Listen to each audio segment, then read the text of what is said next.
बुद्ध के उपदेश के समय तत्कालीन समाज में उपनिषद दर्शन का प्रचलन था, जिसकी मान्यता थी कि मानव के भीतर एक महत्वपूर्ण तत्व आत्मा है।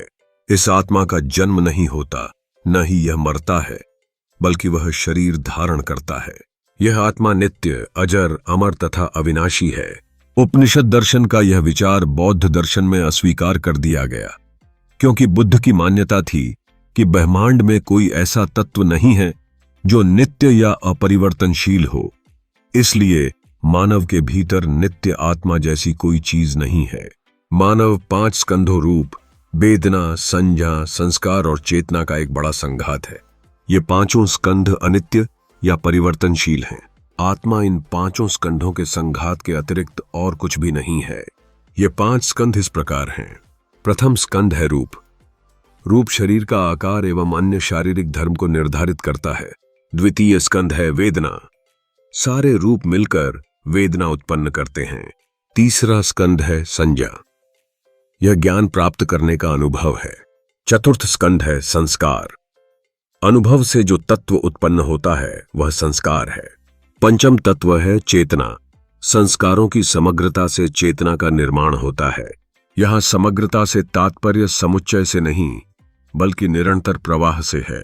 बौद्ध नैरात्म्यवाद एक ऐसा सिद्धांत है जो हमें यह बताता है कि हमारा आत्मा एक स्थायी और अद्वितीय अस्तित्व नहीं है, बल्कि यह क्षणिक और जुद्दे हुए अनुभवों का एक सेट है। इस दृष्टिकोण से आत्मा का विचार एक भ्रम है जो केवल अनुभवों और धारणाओं पर आधारित है। बुद्ध के अनुसार उपरोक्त 5 स्कंधों में से कोई ऐसा नहीं है जो नष्ट नहीं होता हो, जो परिवर्तनशील न हो। आशय यह है कि सभी स्कंध नष्ट होते हैं, किंतु पूर्ण रूप से नहीं, बल्कि एक तत्व नष्ट होते होते अन्य तत्व में परिवर्तित हो जाता है। चूंकि मानव इन्हीं 5 स्कंधों का एक बड़ा संघात है, अतः मानव में कुछ भी ऐसा नहीं है जो नित्य, अजर, अमर, शाश्वत, कूटस्थ या अपरिवर्तनशील हो। इसे ही बौद्ध मत में नैरात्म्यवाद कहा जाता है। बुद्ध के मतानुसार आत्मा अनित्य है, क्योंकि यह निरंतर परिवर्तनशील है और ये उपरोक्त 5 संघातों के अतिरिक्त और कुछ भी नहीं है। जिस प्रकार नदी में जल का प्रवाह निरंतर परिवर्तनशील होता रहता है, फिर भी उनमें एकमयता रहती है, वैसे ही आत्मा के विज्ञान, चेतना के निरंतर बदलते रहने पर भी उसमें एकमयता रहती है। इस नैरात्म्यवादी सिद्धांत के अनुसार जीवन के सभी पहलू, हमारे विचार, संवेदनाएं और इच्छाएं क्षणिक होते हैं। जब हम इन क्षणिक तत्वों का गहराई से अवलोकन करते हैं तो हम देख सकते हैं कि आत्मा की नित्यता, आत्मा की अपरिवर्तनशीलता की धारणा को बनाए रखना केवल हमारे मानसिक संरचनाओं का खेल है।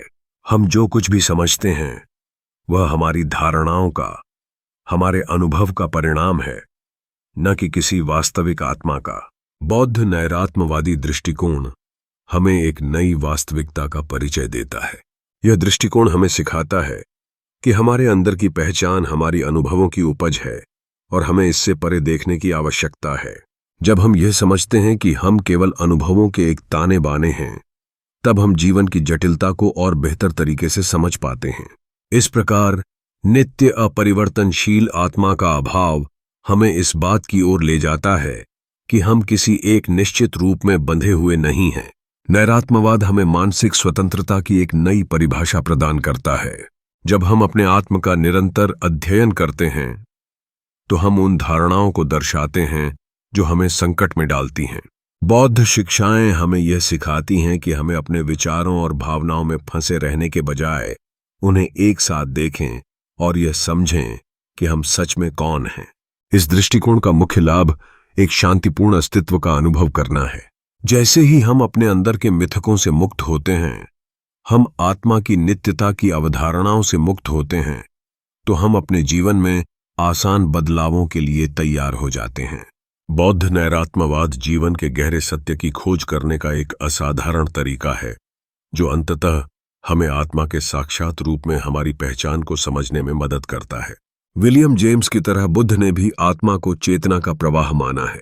बुद्ध का यह विचार ह्यूम के आत्मा संबंधी विचार की प्रतिध्वनि जान पड़ता है, क्योंकि ह्यूम ने भी परिवर्तनशील प्रत्यक्षों की पोटली को आत्मा की संज्ञा दी थी तथा नित्य आत्मा का खंडन किया था।